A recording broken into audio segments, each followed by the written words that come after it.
está gravemente deteriorada en la estructura psicótica.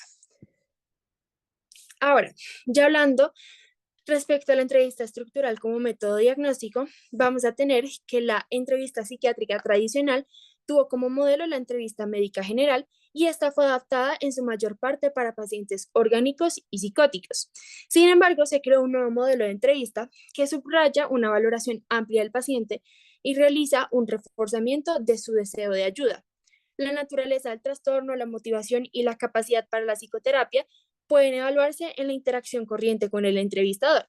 Lo importante de esto es que este enfoque de la entrevista va a establecer un lazo inmediato entre la psicopatología del paciente y la indicación para el tratamiento psicoterapéutico.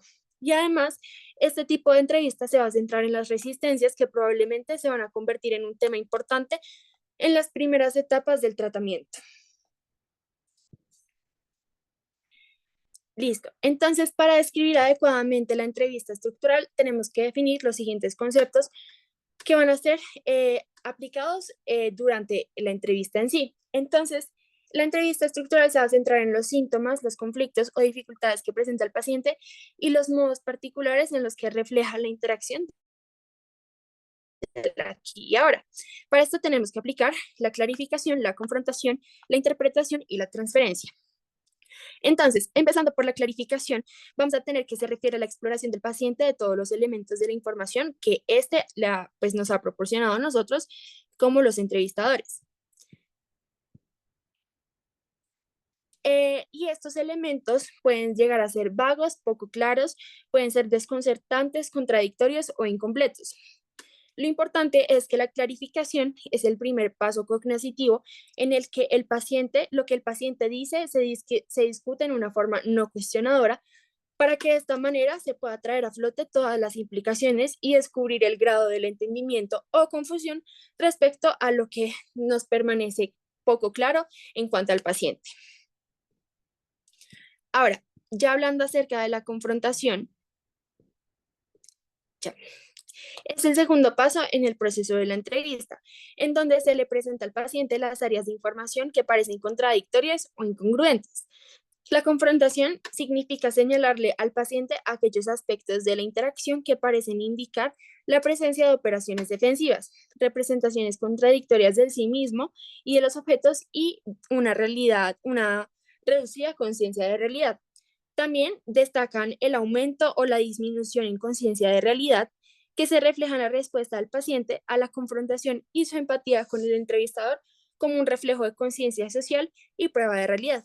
Y por último, el entrevistador va a relacionar aspectos del aquí y el ahora de la interacción con problemas similares en otras áreas. Y de esta manera vamos a establecer una conexión entre los aspectos descriptivos y quejas y algunos rasgos estructurales de la personalidad. Y es importante tener en cuenta que la confrontación requiere tacto y paciencia y que no debe pensarse como una forma de agresiva en la que vamos a entrar en la mente del paciente, ni tampoco se debe pensar como una maniobra para pues, polarizar la relación con él. Ya hablando acerca de la interpretación, esta en contraste con la confrontación va a establecer lazos entre el material consciente y preconsciente y las funciones o motivaciones inconscientes del aquí y el ahora asumidas. Entonces, esta explora los orígenes conflictivos de estados de disociación del yo, que pueden ser representaciones del sí mismo dividido y de los objetos, y también la naturaleza y motivos para las operaciones defensivas activadas, y el abandono defensivo de la prueba de realidad. Entonces, en otras palabras, vamos a tener que la interpretación se centra en las ansiedades subyacentes y en los conflictos activados. Y finalmente, cuando hablamos de la transferencia, significa la presencia en la interacción diagnóstica de una conducta inapropiada que refleja la reconstrucción de relaciones patogénicas y conflictivas con los demás significantes en el pasado del paciente. Las reacciones transferenciales van a facilitar el contexto para las interpretaciones que ligan el malestar del aquí y ahora con las experiencias del paciente del allá y el entonces. Listo. Ahora yo les voy a hablar de las características estructurales de la organización límite de la personalidad. Siguiente. Bueno, entonces primeramente vamos a hablar de síntomas descriptivos o también los podemos mirar como hallazgos. Estos van a ser aquellos que nos van a sugerir al clínico hacia dónde explorar. Entonces primeramente tenemos la ansiedad. tal cual como la conocemos. Tenemos la neurosis polisintomática, la cual se va a basar en 6 partes importantes. La primera es las fobias múltiples que restringen la vía diaria, los síntomas obsesivos y compulsivos, los síntomas múltiples de conversión elaborados o raros, las reacciones disociativas, la hipocondriasis y las tendencias paranoides. También tendremos las tendencias sexuales perversas polimorfas, las cuales se van a basar en una agresión primitiva por parte del paciente y una sustitución primitiva de los fines genitales. También podemos tener estructuras de la personalidad psicótica que nos van a dar la personalidad paranoide, la personalidad esquizoide, la personalidad hipomaníaca, la personalidad ciclotímica con tendencias hipomaníacas. También tenemos los trastornos del carácter de menor nivel, el cual van a ser estructuras de personalidad antisocial y también personalidades infantiles y narcisistas. Y por último, tendremos las neurosis y adicciones por impulso, las cuales van a ser una combinación de rasgos egodistónicos y egosintónicos, que nos van a generar distintas cosas, como por ejemplo lo que es el alcoholismo y la obesidad. Siguiente. Bueno, después de esto tendremos el síndrome de difusión de identidad, que básicamente este va a ser representado por un concepto pobremente integrado de sí mismo y de otros significantes. Este se tiene la sospecha de que es una predominancia de una agresión grave temprana activada en estos pacientes por parte de su núcleo familiar. Acá tendremos varias cosas importantes. La primera es que el paciente tendrá una experiencia subjetiva de vacío crónico, ¿qué suena? De vacío crónico, de autopercepción contradictoria, de conducta contradictoria que no logra integrarse en una forma emocionalmente significativa y de percepciones empobrecidas de los demás. También tendremos una afectación en la continuidad temporal del concepto del paciente sobre sí mismo y sobre los demás. Esto generará que estos pacientes no logren una empatía real, tendrán relaciones caóticas o huecas, tendrán conflictos genitales y pregenitales. Además de esto, por parte del entrevistador, se le va a encontrar muy difícil ver al paciente en su totalidad. Entonces, debido a estas contradicciones que va a tener el paciente, es muy importante que éste logre distinguir entre qué es una narración caótica y que nos está contando que probablemente sí sea una declaración de alguien que es contradictorio. Siguiente. Ay, te pasas tú. Eso. Entonces, bueno, primeramente vamos a tener los mecanismos de defensas primitivos que se van a encontrar más que todo en la personalidad límite y van a ser la predominancia de las operaciones de defensas primitivas, como por ejemplo la decisión, que lo explicaré más adelante. Esto básicamente es que le va a permitir al paciente de proteger al yo de conflictos mediante, primero, la disociación y también manteniendo aparte las experiencias contradictorias de sí mismo y de los demás significantes. Esto en su totalidad va a generar una debilitación del yo. Pero por el otro lado, también tenemos que en personalidades neuróticas tendremos una regresión y operaciones defensivas de alto nivel. Siguiente. Entonces, bueno, como primer mecanismo tendremos a la escisión. Este básicamente va a ser la división de los objetos externos. Este va a ser uno cuando el objeto es completamente bueno o completamente malo. Y además de tener estas dos divisiones, va a haber un cambio abrupto entre estos, pasando del completamente bueno al malo o del malo al bueno. Esto va a generar una oscilación repetitiva extrema entre los conceptos contradictorios de sí mismo y generará al paciente un aumento de la ansiedad cuando se le señalan estos aspectos por parte del entrevistador. Un ejemplo es, por ejemplo, cuando el entrevistador va a tener un cambio en la percepción del paciente. Siguiente. Después de esto tendremos a la idealización primitiva. Es básicamente cuando el paciente va a crear imágenes no realistas, poderosas y completamente buenas, donde tienen idealizada usualmente al entrevistador y va a ver precisamente a esta persona, o en este caso al entrevistador, como un aliado contra los objetos completamente malos, que de todas formas también lo tienen entre comillas sobreexagerados, ya que no solo van a ser malos, sino que van a ser súper poderosos, súper malos, por decirlo así. Siguiente. Después de esto tendremos las formas tempranas de proyección, el cual va a ser la identificación proyectiva. Entonces, ¿qué va a hacer esto? Esto pasa cuando al paciente se le atribuye sus propios sentimientos, impulsos o cualidades indeseables a otra persona. Además, esto va a generar un sentimiento el cual el paciente va a tener la necesidad de seguir experimentando este impulso, pero este impulso va a generar una respuesta que va a ser el temor a la otra persona. Entonces, como respuesta a este temor, él va a sentir una necesidad de controlar a la otra persona y esto lo veremos más que todo en personas con personalidad paranoide. Un ejemplo es cuando el paciente puede acusar al entrevistador de una cierta reacción hacia él, una reacción que el paciente está tratando como de inducir en este por medio de su propio comportamiento. Siguiente. Bueno, después de esto tendremos la negación. Esta tenemos que tener en cuenta y es que va a reforzar la decisión. ¿Pero por qué?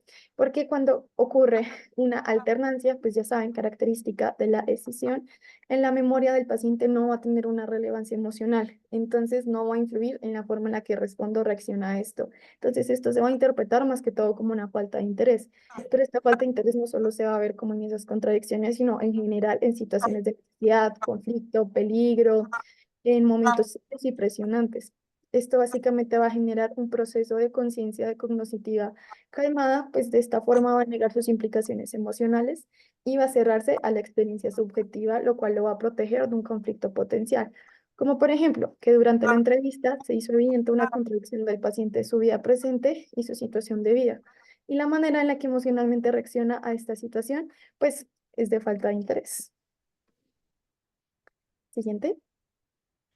Bueno, después de eso tenemos la omnipotencia y la devaluación. ¿Esto qué es? Estos son estados del yo que se van a reflejar en un sí mismo grandioso y también va a ser la representación de los demás despreciada y emocionalmente degradante. Esto ustedes como sabrán es común en los narcisistas. Sin embargo, no tenemos que confundirlos, ya que pues es común que el paciente cuando llegue a consulta se presente de buena forma, se presente como en su mejor versión. Entonces, el entrevistador tiene que estar alerta a cualquier indicación de que sea la conducta patológica o que ya sea algo normal del paciente. Siguiente. Bueno, también tenemos las pruebas de realidad. Estas van a ayudar a la diferenciación de personalidad límite con síndromes psicóticos. Va a estar conformada una por alucinaciones y delirios. Acá es donde básicamente el entrevistador tiene que preguntar si está ausente o presente estas alucinaciones o delirios. En el caso de que esté presente, si es consciente de estas. También tenemos la capacidad de diferenciar el sí mismo del no mismo. De su misma forma, tenemos que ver si el paciente puede evaluar realistamente el contenido del propio afecto, conducta y pensamiento en términos sociales. Además de esto, lo intrapsíquico, los orígenes externos de la percepción y los estímulos. Otra de las cosas que las cuales van a estar presentes es la capacidad de empatizar y entender las emociones y conductas de otras personas, como cosas inapropiadas o desconcertantes. También la inexistencia de pensamientos o conducta inapropiada o bizarra. Siguiente. Bueno, también tenemos otras formas de evaluarlo, como por ejemplo en la empatía del paciente, la cual puede ser específica, en la cual va a tener la capacidad de entender cómo el entrevistador lo percibe, como por ejemplo sus pensamientos, comportamientos inapropiados o problemáticos.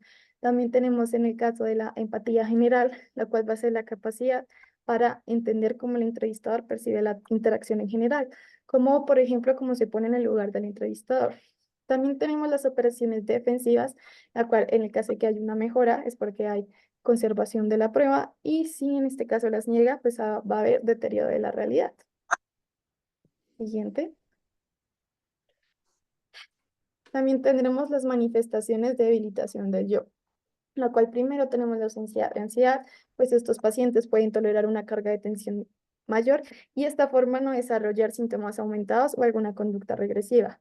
Pero al mismo tiempo también va a haber una ausencia de control de impulsos, que primero pueden ser fuertes emociones o deseos instintivos que van a actuar desde su mejor juicio e interés. Y esto nos va a generar unos canales de sublimación desarrollados. También tenemos el grado al que el paciente se identifica con valores éticos. Este va a ser básicamente el regulador principal de la culpa. Y de esta forma nosotros podemos mirar si representaciones primitivas de los objetos sádicas idealizadas o si no las hay. Siguiente. Después tendremos las características genético-dinámicas de los conflictos instintivos, la cual va a haber una discrepancia entre el desarrollo histórico del paciente y su experiencia interna. Pero bueno, ¿esto cómo lo voy a evaluar? Tenemos que hacer distintas preguntas. Primero es cómo experimentó sus relaciones objetales en el pasado y si, dependiendo de la respuesta a esto, mientras más grave sea la patología de carácter, pues menos confiable va a ser la historia que nos esté dando el paciente. También tenemos la excesiva formación agresiva de los complejos edípicos, donde tendremos primero al rival edípico aterrador, donde generará una ansiedad intensa y abrumadora. También tenemos una ansiedad de la castración y envidia del pene súper exageradas. Y también tendremos previsiones del superyo primitivas con tendencias masoquistas o en proyecciones paranoides. Siguiente.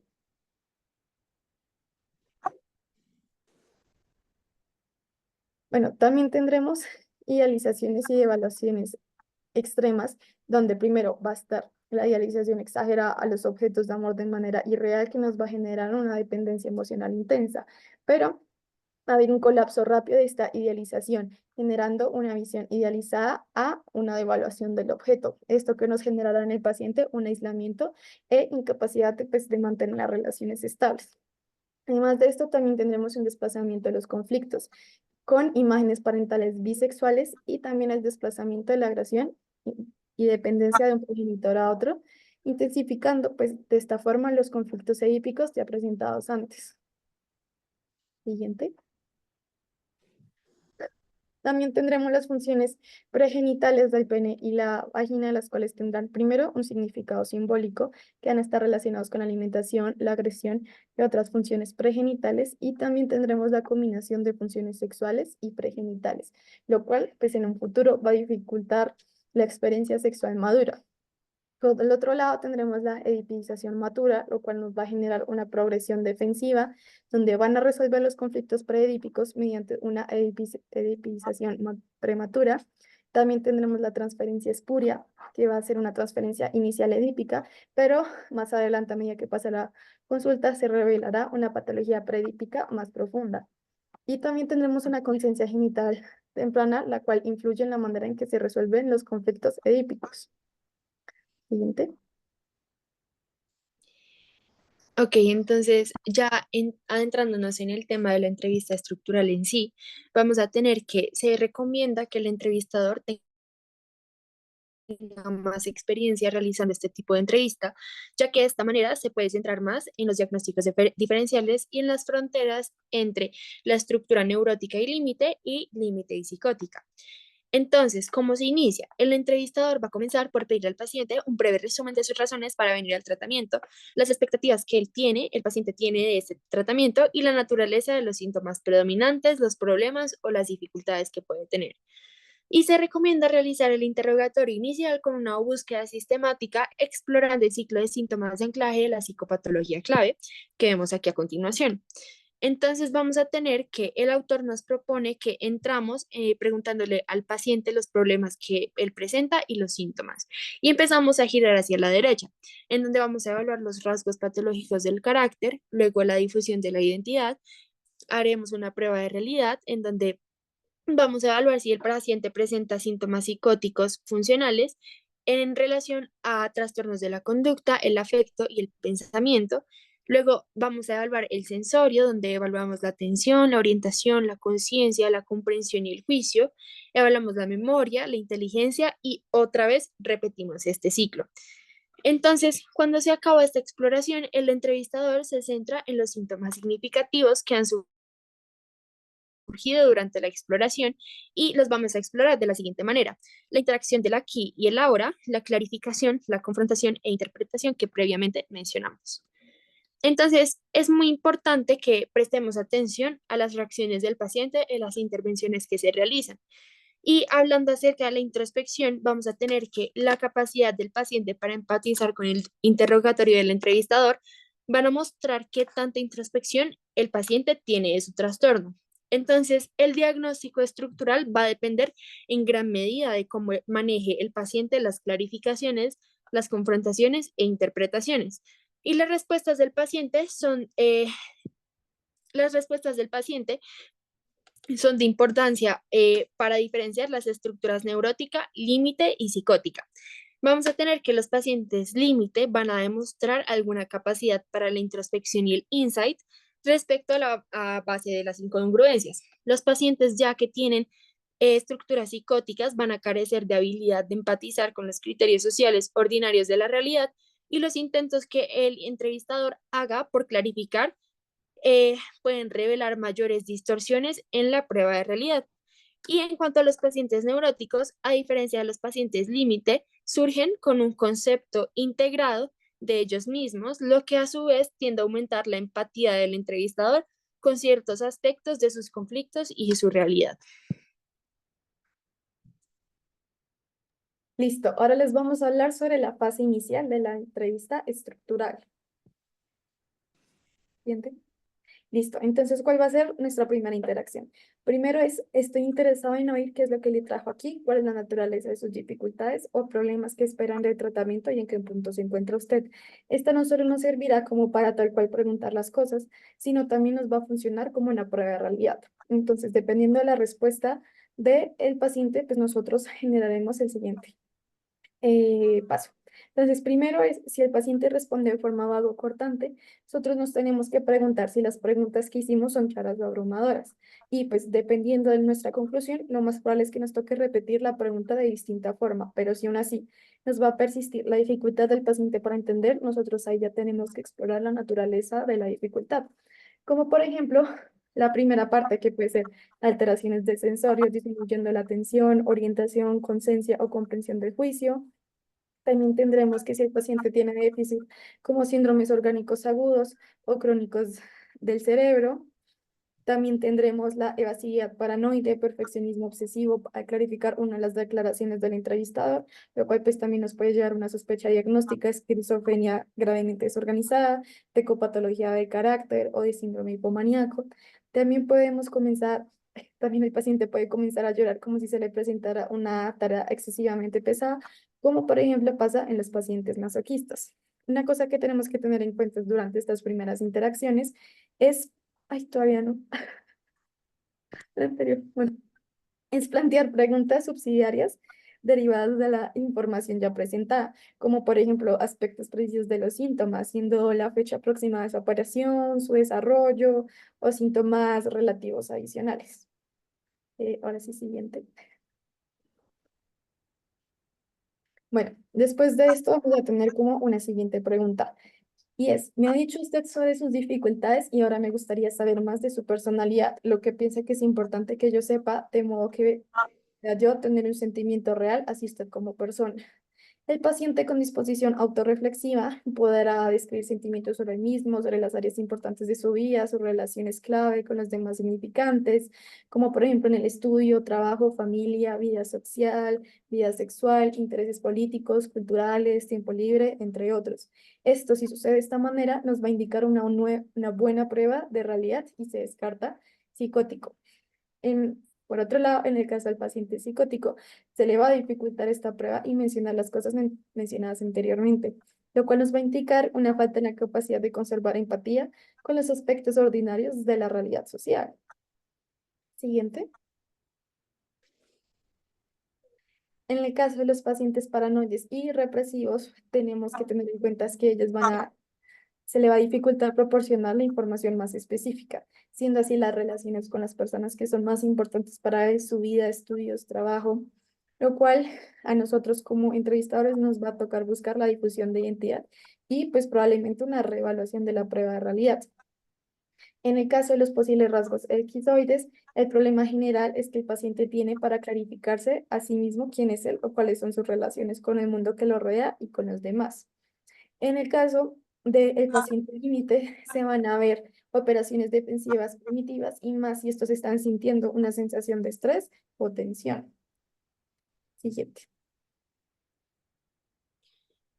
Listo. Entonces, ya continuando con la fase media de la entrevista estructural, el autor propone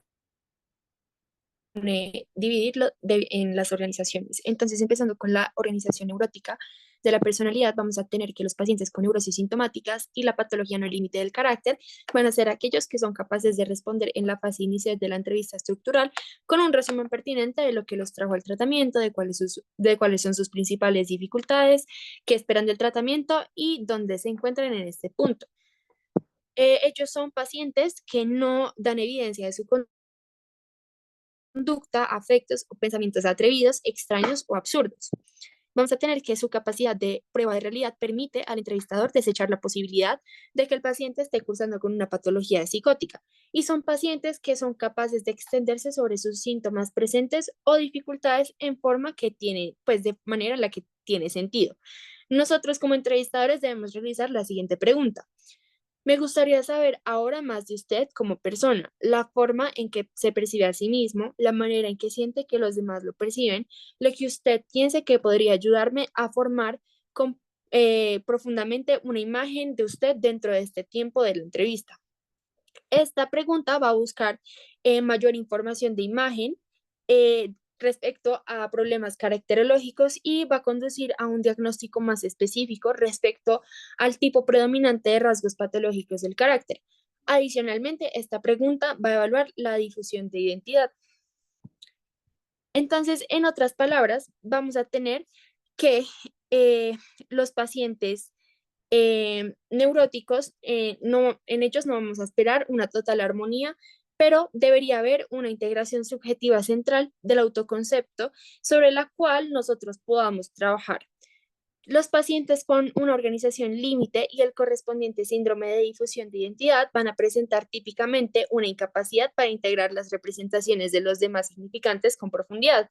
Entonces, estos pacientes tienen más problema en presentar una imagen dotada de vida de las personas que son importantes para ellos, de que aquellas a quienes conocen solo casualmente. Entonces, aquí nosotros podemos realizar una pregunta que es, me gustaría pedirle que me diga algo sobre las personas que son ahora las más importantes en su vida. ¿Podría decirme algo de ellas de modo que, dado al tiempo tan limitado de esta entrevista, yo pueda formarme una clara impresión de ellas? Entonces, con esta pregunta podemos evaluar el grado de integración de representaciones objetales versus la falta de integración. Entonces, al principio de la interacción con pacientes neuróticos, podemos detectar solo formaciones de reacciones y los rasgos inhibidores del carácter que van a asumir funciones inmediatamente y rasgos patológicos del carácter. Y con la organización neurótica de la personalidad, la exploración cuidadosa de los síntomas que se presentan, de la personalidad total y de los aspectos interaccionales de la entrevista que se enriquecen o complementan con otra información, van a coincidir prácticamente con la elaboración de una historia. Ya cuando hablamos acerca de la organización límite, entonces vamos a tener que los pacientes con organización límite van a contaminar la información sobre el pasado con las dificultades actuales pues de la personalidad. Entonces, una exploración cuidadosa de la vida actual del paciente límite, con particular énfasis en el síndrome de difusión de identidad y la naturaleza de sus relaciones objetales, por lo general prueba a ser una fuente para clarificar el tipo y gravedad de la patología del carácter. Entonces, en estos casos, se prefiere explorar el pasado solo muy generalmente y no intentar clarificar, confrontar o interpretar la caracterización del paciente de sus experiencias pasadas. Entonces, los pacientes con organización límite típicamente presentan difusión de identidad, pero las personalidades narcisistas van a presentar una complicación importante respecto a esto. Sabemos que la personalidad narcisista por lo general va a tener un autoconcepto integrado, pero este va a ser patológico y grandioso, como mencionó mi compañera previamente. Sin embargo, este presenta con claridad una falta de integración del concepto de los demás significantes y esto facilita el diagnóstico de la difusión de identidad y la predominancia de operaciones defensivas primitivas, particularmente cuando hablamos de la omnipotencia y de la devaluación. Las características estructurales de la personalidad narcisista van a surgir con mucha más lentitud en la entrevista estructural que las de la patología límite no narcisista. Entonces, en contraste, en la patología límite no narcisista, la encuesta inicial relativa a los motivos de los pacientes para la consulta y las expectativas del tratamiento puede traer de inmediato mucha información de manera caótica que puede llegar a parecer como si no lo hubiera pensado, información sobre ellos mismos, sobre sus expectativas, no, y estas no van a ser realistas eh, cuando hablamos del tratamiento y las ideas. También van a presentar conductas o emociones que son extrañas e inapropiadas en relación con el entrevistador y esto va a requerir una evaluación de la prueba de realidad de dichos pacientes. Entonces, digamos, tenemos el caso de una paciente que puede comenzar a llorar al exponer las razones por la cual ella vino a consulta. Entonces, cuando nosotros como entrevistadores exploramos con ella lo que la hace llorar, pensando en la posibilidad de una depresión aguda o una depresión grave, la respuesta inmediata de ella puede ser que llora porque sabe que nadie va a hacer caso de lo que ella diga y que todo el mundo, inclusive el psiquiatra, o sea, nosotros que la estamos evaluando, van a estar de acuerdo con la madre de ella, con quien ella tiene graves conflictos. En contraste, llorar como manifestación de una vulnerabilidad emocional en una estructura neurótica puede desaparecer con facilidad bajo la exploración. Pero en este caso, en este ejemplo, la paciente va a reconocer su rápido cambio de ánimo y la naturaleza inapropiada de la emoción que ella presentó y mantendrá una empatía inmediata, espontánea con la realidad de pues, la interacción social presente. Entonces, aquí el propósito es buscar la confirmación de indicaciones de difusión de identidad en la información del paciente sobre él mismo y su vida social. Solo después regresaría el entrevistador a las manifestaciones de operaciones defensivas primitivas y relaciones objetales patológicas. Aquí tenemos una pregunta clave que realizar y es, lo que usted me ha dicho ahora sobre su vida me hace pensar en algo que he observado aquí en esta hora y me recuerda de estas dificultades que usted mencionó. Pudiera ser que tal conducta que usted realizó sea un reflejo en su relación conmigo de lo que usted ha dicho que le causa problemas con otras personas.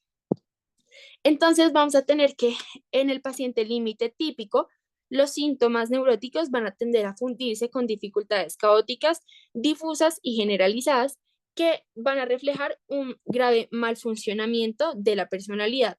Cuando hay una falta de integración de la identidad, muchas veces es difícil obtener un panorama comprensivo de la vida del paciente.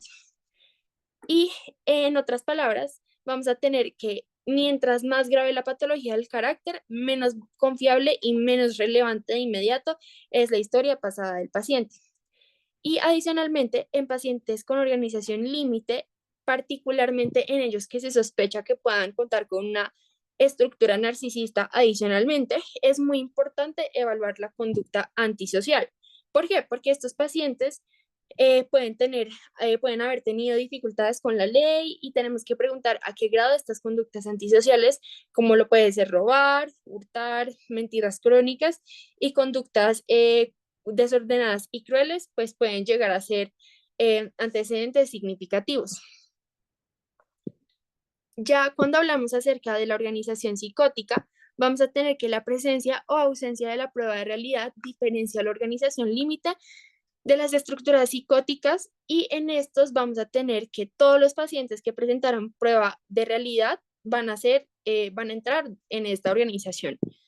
Entonces, vamos a tener que este grupo va a incluir el espectro total de la enfermedad esquizofrénica, los trastornos afectivos importantes, como lo puede ser el trastorno afectivo bipolar, psicosis paranoides, que no encajan en otros síndromes.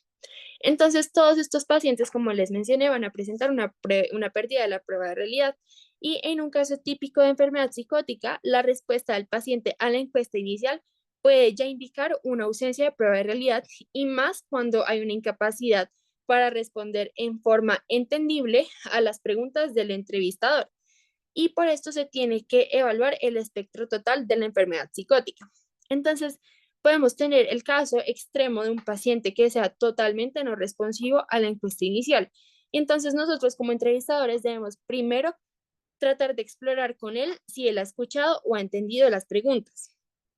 Entonces, si el paciente ha podido entrar caminando y de forma obvia uno se da cuenta de que él está alerta, entonces podríamos llegar a pensar que el mutismo puede indicar una enfermedad psicótica funcional más que un síndrome cerebral orgánico, como lo puede ser un retardo en el desarrollo psicomotor. Entonces, la atención sobre el sensorio la podemos realizar comprobando primero la atención del paciente. Le podemos hacer las siguientes preguntas. Le hice una pregunta y usted no ha respondido. ¿Puede escuchar y entender lo que yo le pregunté? Entonces, si el paciente continúa sin responder, es útil averiguar si puede indicar que sí oye, entiende y está de acuerdo o en desacuerdo con algunas de las preguntas hechas, ya sea con un movimiento de cabeza o por medio de cualquier señal que se haya acordado con uno. Sin embargo, bajo estas circunstancias en donde el paciente no habla, es importante clarificar si el paciente entiende y está tratando de comunicarse con nosotros, aun cuando no puede hablar.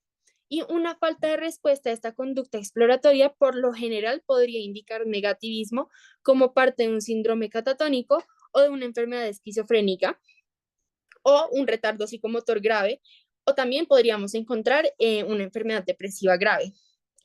Entonces, ahora, si es evidente que el paciente muestra una perturbación grave en la conducta verbal o no verbal, pero no hay alteración del sensorio, la memoria o la inteligencia, entonces tenemos que otra vez iniciar con el grupo de preguntas respecto a qué es lo que él lo trae al tratamiento, la naturaleza de sus dificultades, las expectativas que él tiene del tratamiento y en qué punto se encuentra ahora. Entonces, si la respuesta a este segundo ciclo de interrogatorio es todavía inapropiada, es confusa y desconcertante o está acompañada de emociones o conductas que parecen inapropiadas, entonces nosotros debemos centrarnos en estas emociones, en estas conductas y en este tipo de contenido de pensamientos patológicos. Y vamos a explorar en detalle el grado en el que el paciente puede empatizar con la experiencia de nosotros sobre las respuestas del paciente como extrañas o desconcertantes para de esta manera ir evaluando el grado de introspección. Entonces, es importante mencionar que una vez que se haya confirmado una pérdida de la prueba de realidad, nosotros tenemos una ventaja porque podemos abandonar de forma temporal un enfoque confrontador y podemos seguir la experiencia interna del paciente correspondiente con las manifestaciones de conducta. Entonces, en este momento, nosotros podemos es preguntarnos más acerca de los síntomas en vez de estar confrontándolo porque sabemos que no tiene ningún punto en pues realizar esto. Vamos a tener que la evaluación de las experiencias puede enriquecer, la evaluación de las experiencias alucinatorias puede enriquecer el diagnóstico de la pérdida de prueba de realidad, formulando antes con base en los procesos interaccionales. Entonces, si confirmamos que el paciente tiene alucinaciones, se define, o, pues por definición, se define que hay una pérdida de la prueba de realidad. Y de manera similar, el diagnóstico de delirio también confirma una pérdida de prueba de realidad y por lo general va a dar mayores pistas sobre la naturaleza de una enfermedad psicótica. Como les mencioné antes, un principio general de la entrevista estructural con los pacientes psicóticos es que una vez que la clarificación y la confrontación confirman una pérdida de realidad, los pensamientos del paciente, es decir, la distorsión de la realidad y la experiencia interna, ya no se van a desafiar, sino que tenemos que empezar a empatizar con la realidad interna del paciente para de esta manera profundizar el entendimiento del proceso psicótico. Entonces vamos a tener algunos casos en donde los pacientes con alucinaciones y delirios van a presentar inicialmente estos como ideas sobrevaluadas y obsesivas. Entonces, bajo estas condiciones, podría llegar a ser útil explorar a qué grado el paciente está tratando de mantener una evaluación razonable o normal de su pensamiento o de sus percepciones sensoriales, porque él teme que de otro modo podría llegar a considerársele loco. Entonces tenemos el ejemplo de una pregunta que podríamos realizar en caso de que nos llegue un paciente que crea que es Jesucristo. Entonces, la pregunta sería, me ha dicho usted que a veces siente que es Jesucristo, pero que, por supuesto, usted se da cuenta que en realidad no lo es. Podría ser que muy en el fondo usted está realmente convencido de que es Jesucristo, pero teme que esta convicción se interprete como loca por mí o por los demás.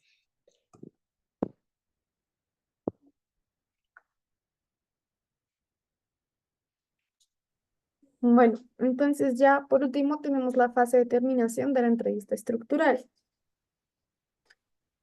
Bueno, como información adicional, nosotros tenemos que preguntarle al paciente, ¿qué piensa usted que yo debería haberle preguntado y no le he hecho todavía? Esto abre el camino a varias cosas. Primero, a que el paciente pueda acceder a puntos adicionales que considere importantes, como por ejemplo, puede expresar las ansiedades activadas durante la entrevista y de esta forma el entrevistador puede explorarlas y también disminuirlas al introducir consideraciones sobre la realidad. También puede llevar información nueva de importancia y a mayores reflexiones sobre áreas ya exploradas. Es importante al final de la consulta dejar un tiempo para que el paciente también nos haga preguntas y el entrevistador responda a ellas. Esto nos servirá también pues, para manejar la ansiedad inesperada y otras complicaciones que se pueden generar durante. Siguiente.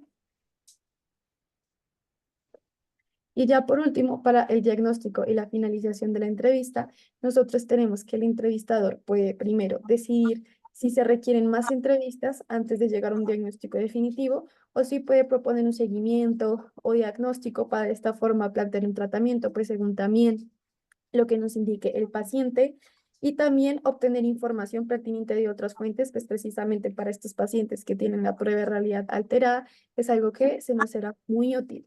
Y además de esto, ya para finalizar, nosotros tenemos que evaluar la motivación del paciente para continuar el proceso diagnóstico, el tratamiento o ambos. Acá que tenemos que tener en cuenta que lo más importante es que el proceso de toma de decisión se debe compartir siempre con el paciente. Siguiente. Listo, eso sería todo. Esta es nuestra bibliografía.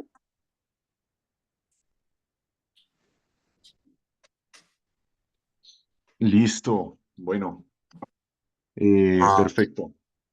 Em, y pues ahora, pues muchas gracias a Isabela y a Isabela por pues esta charla. Estuvo pues súper interesante. Y pues ahorita vamos a darle espacio a nuestro tutor, al doctor Milton. Y después de esto, pues podremos abrir un espacio de preguntas dirigidas hacia el doctor. Entonces, sí. Hola a todos, buenas noches. Primero, felicitarla a Isabela y a Isabela por la charla. Me parece que es un tema complejo de abordar, como se dieron ustedes cuenta, porque hace parte de una forma muy particular de entrevista, como ustedes la fueron presentando de diapositiva tras diapositiva, que está pensada para lo que nosotros actualmente llamamos el trastorno límite de la personalidad. Es básicamente esa estructura límite, esta organización límite de la que habla Kember, es lo que nosotros en la clínica vemos como un trastorno de la personalidad. Y bien en el abordaje de estos pacientes en la clínica, en lo agudo, tomarse el tiempo para desarrollar una entrevista estructural no es tan sencillo y es una herramienta muy valiosa para que nosotros la tengamos en cuenta cuando tenemos la posibilidad de ver un paciente de estos, por ejemplo, en la consulta externa. Sí, o en espacios donde nos podamos dedicar a establecer un poco más, con más detalle el abordaje.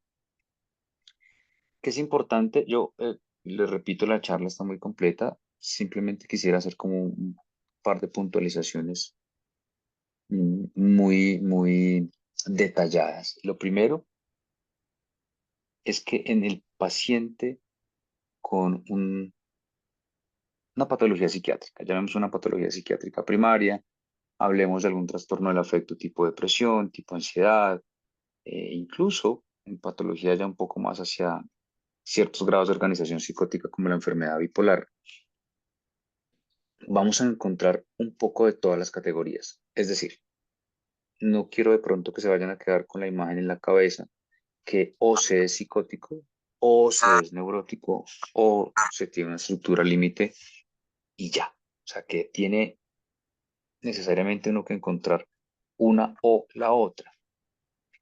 En realidad, la entrevista estructural nos permite mirar qué es lo que predomina. Pero en un paciente ustedes pueden ver que consulta, por ejemplo, por sus síntomas principalmente neuróticos, temas de ansiedad, temas de depresión, alguna fobia específica, etcétera, pero que debajo, es decir, subyacente a todos estos síntomas, aparecen los rasgos desadaptativos de personalidad o la estructura límite. Y si uno lo quiere ver al revés, cuando trabajamos, si algunos de ustedes en algún momento van a la Clínica de La Paz y tienen la oportunidad de rotar conmigo,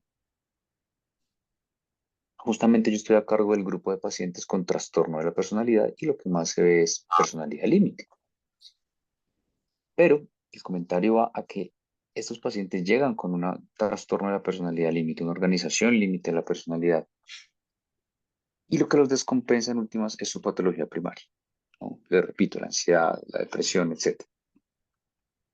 Entonces, los elementos que nos da la entrevista estructural nos permiten es ver qué predomina.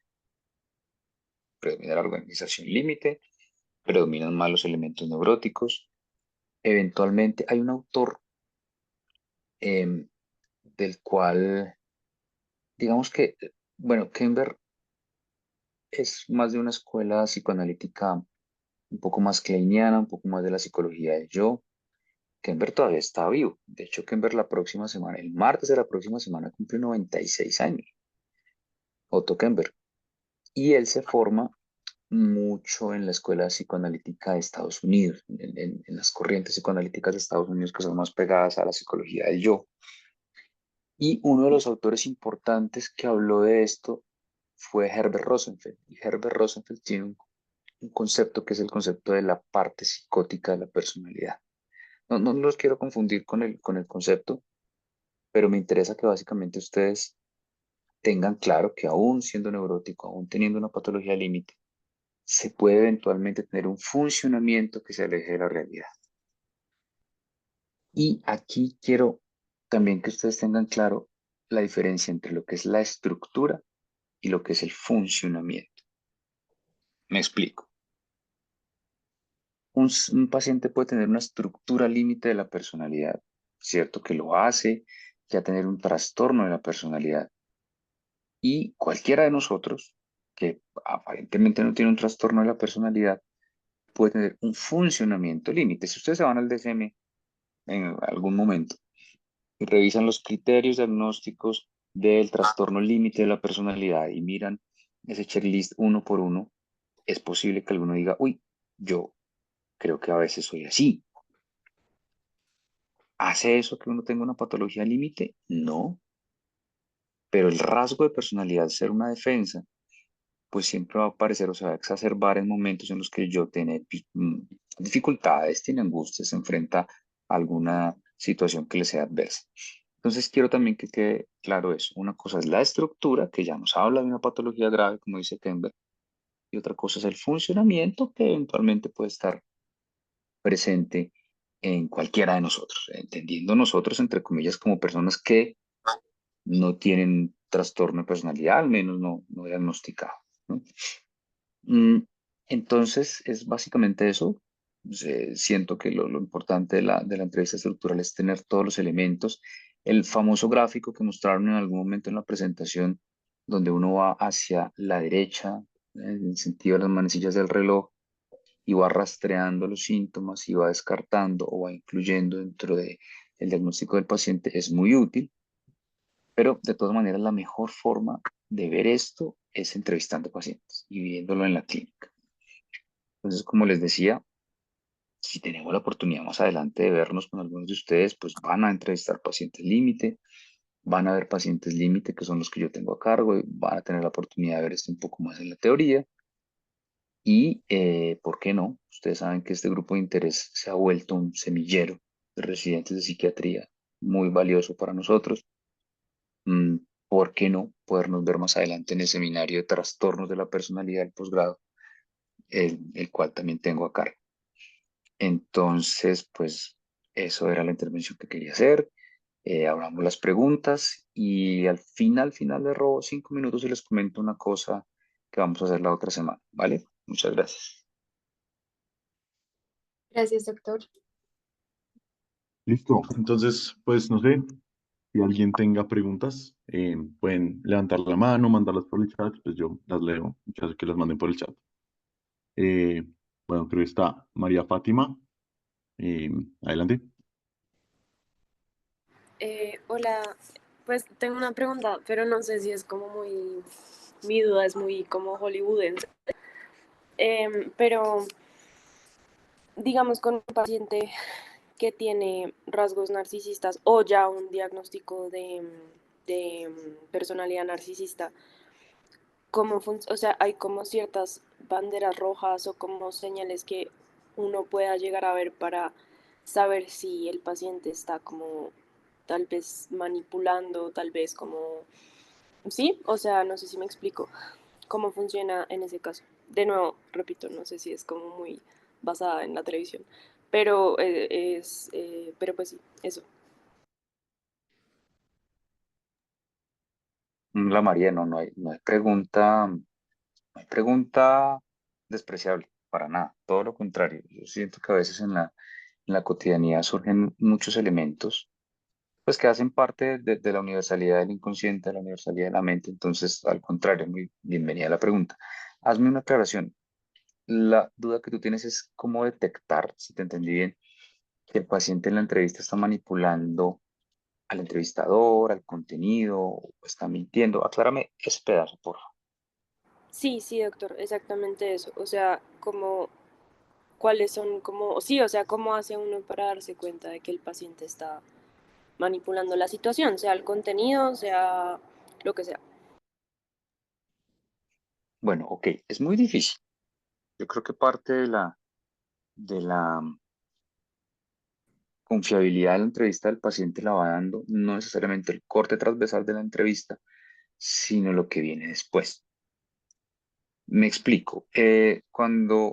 Tal y como lo dice Kenberg, cuando el paciente tiene una patología muy grave, cuando ustedes en la entrevista empiezan a darse cuenta que es una persona realmente enferma, dice Kenberg, pongan en duda la veracidad de la información. Pero no quiero que eso suene como a no le crean al paciente, sino que mantengan esa realidad interna y más adelante se va a poder ir contrastando.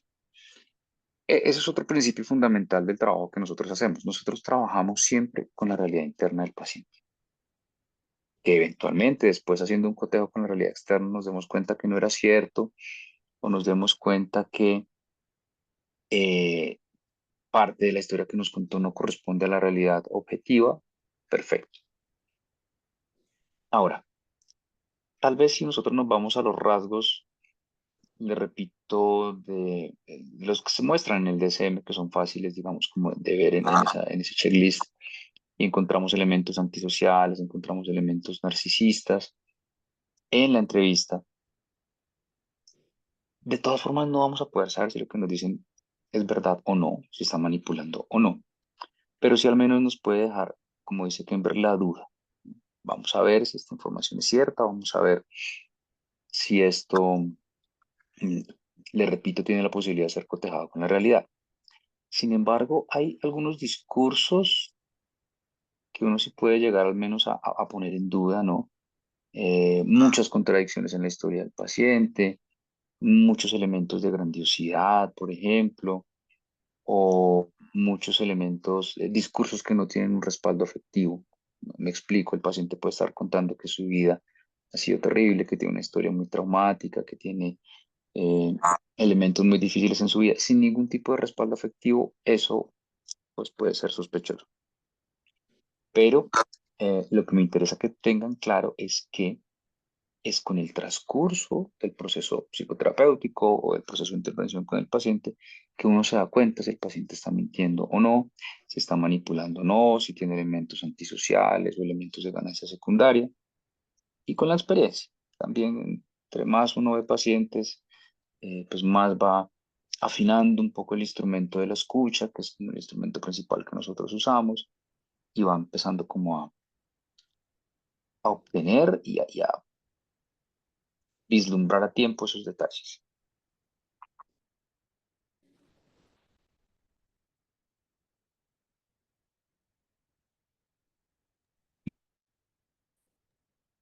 Si te resuelvo Listo, más o tenemos menos otra la pregunta en el pregunta con chat eso. que dice lo siguiente. Ay, qué pena. No, Sí, no, no, sí, qué pena, tranquilo. es que se me traba un momento, pero sí, sí, sí, doctor, sí, muchas Ok, gracias. ok, bueno. Listo, tenemos otra pregunta en el chat, está un poquito larga, pero dice, en una entrevista estructural, que el paciente tenga mecanismos de defensa primitivos que atacan al entrevistador, como la evaluación o la negación, es mejor continuar la entrevista teniendo en cuenta el riesgo de agresividad o agitación o establecer un límite y demostrar control de la entrevista finalizándola. Bueno, depende. Depende de lo que nosotros entendamos o lo que podamos ver en ese momento por agresividad.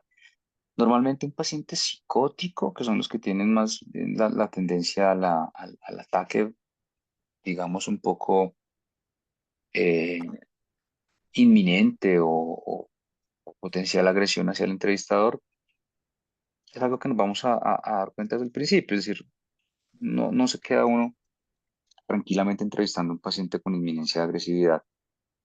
y a lo que me refiero es a que no permite la entrevista. Entonces eso va a ser más fácil de identificar. Ahora, en el paciente con los rasgos desadaptativos de personalidad, con la estructura límite, con estos trastornos graves del carácter, como lo menciona Kember, que empieza a mostrar estos elementos de evaluación, perdón, estos elementos agresivos, yo lo que he visto es que termina siendo un elemento muy útil. Recuerden que el núcleo de la entrevista estructural, el núcleo de la intervención es el aquí y el ahora, que es lo que se llama la transferencia. Y siempre hay que tratar de mostrárselo al paciente. ¿Por qué estarás tan agresivo? Siento que estás molesto conmigo, o qué será lo que hace que estés reaccionando de esta manera tan agresiva en la entrevista. ¿Será que estás incómodo? Siempre traten ustedes de hacer las entrevistas como en un tono no de afirmación, sino de pregunta. Eso ayuda mucho a que el paciente tenga la posibilidad de pensar. Y ustedes lo van a encontrar. Pacientes que, por ejemplo, de entrada en la entrevista empiezan a atacarlo, ¿no? A veces de forma pasiva. Lo más frecuente es que sean elementos pasivo-agresivos, no francamente agresivos. Les repito, excepto que sea un paciente muy psicótico. Entonces, hay que tratar de utilizar eso como parte de la información de la entrevista. Sin embargo, si el entrevistador no se siente cómodo, si el entrevistador se siente en peligro, si el entrevistador se siente realmente vulnerado por elementos del paciente, está en todo el derecho y me parece que es un acierto técnico interrumpir la entrevista, decir, mira, yo siento que no es el momento para continuar con la entrevista, te propongo que lo sigamos después, siento que emocionalmente no estás en este momento, etcétera, etcétera. Pero enriquece mucho la técnica utilizar en la transferencia, en el aquí y en el ahora, esos elementos para mostrárselos al paciente. De hecho, Tockenberg creó, o describió más bien, un modelo de psicoterapia psicoanalítica que se llama la psicoterapia basada en la transferencia, que hace parte de la lista de psicoterapias basadas en la evidencia, que es actualmente muy usada en trastornos de la personalidad de esa manera. El paciente está agresivo, el paciente está cansón, el paciente está inconforme, y se le muestra eso como parte de los elementos técnicos.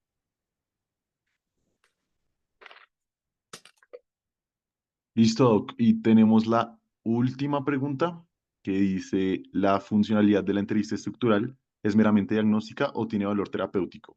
En caso de ser terapéutico, ¿qué fase de la entrevista tiene mayor efecto aliviador de la sintomatología? Las dos. Tiene efecto principalmente diagnóstico, claro, pero es terapéutico. Y en eso creo que Kember es muy enfático en decirlo. ¿En qué momento? Desde el principio. Una cosa que ustedes van a irse dando cuenta y van a ir desarrollando en la medida en la que van pacientes, es que simplemente la escucha activa, la contención emocional que da la entrevista, el encuadre mismo, abrir un espacio como un objeto externo para la realidad interna del paciente es aliviador.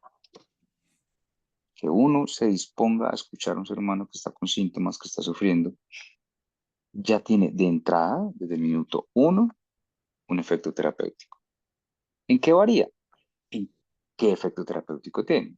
Muy seguramente al inicio lo que vamos a favorecer es la catarsis, la reacción, la contención emocional, el holding, el handling, etcétera, ya yéndonos a términos un poco más de Winnicott. Y en la medida en la que la entrevista va avanzando, la confrontación, los señalamientos, la interpretación de la que hablaban Isabela en la presentación, son elementos técnicos de la psicoterapia. No son solamente elementos de entrevista, son elementos técnicos psicoterapéuticos. La confrontación, que es poner al paciente frente a lo que está diciendo para que lo piense, es terapéutico. La interpretación, pues es la pepa, el núcleo del tratamiento psicoanalítico, etcétera, ¿no? Entonces, la entrevista, si bien va a tener un norte inicial que es diagnóstico, yo sí creo y soy partidario que debe, en la medida en la que se pueda y sea pertinente, eso también uno lo va desarrollando un poco con la experiencia, tener elementos terapéuticos, que el paciente diga, oiga, si es este pequeño alivio, este pequeño cambio, esta pequeña mejoría la siento solamente con la entrevista, muy seguramente con el proceso completo me voy a voy a sentirme cada vez mejor. Y eso hace parte del enganche, hace parte de los elementos de sugestión que uno utiliza en la técnica psicoterapéutica, ¿vale? Entonces es a lo largo de toda la entrevista que uno puede tener elementos terapéuticos ojo con esto, sin tener el afán de tratar al paciente en la entrevista, ¿sí? Si se da, se da, por lo general se da, pero que también uno sepa que ahí lo que va a plantearse es el tratamiento en adelante, pero sí tiene elementos terapéuticos.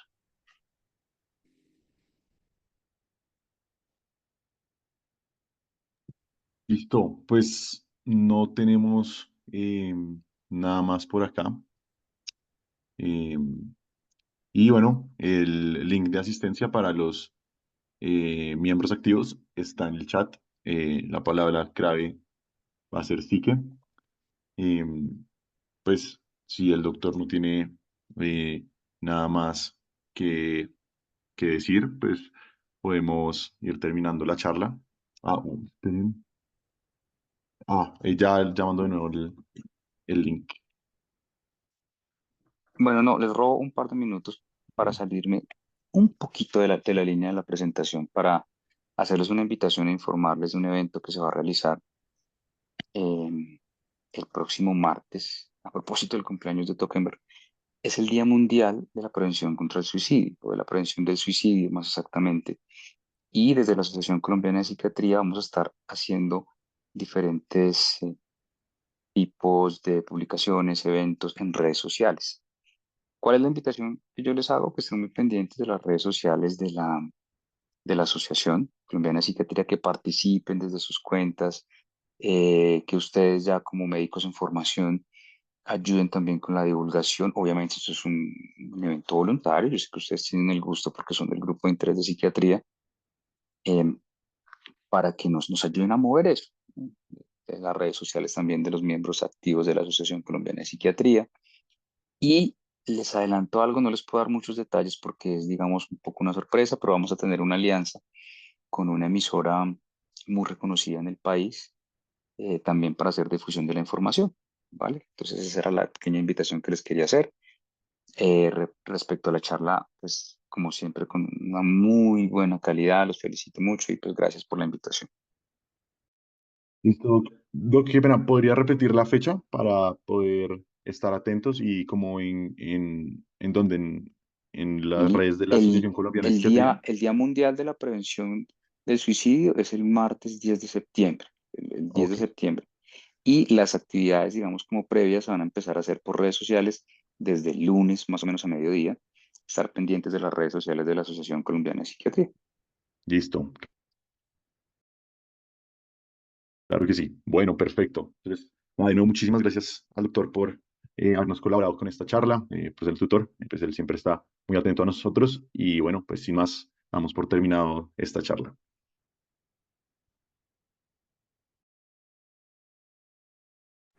Muchas gracias.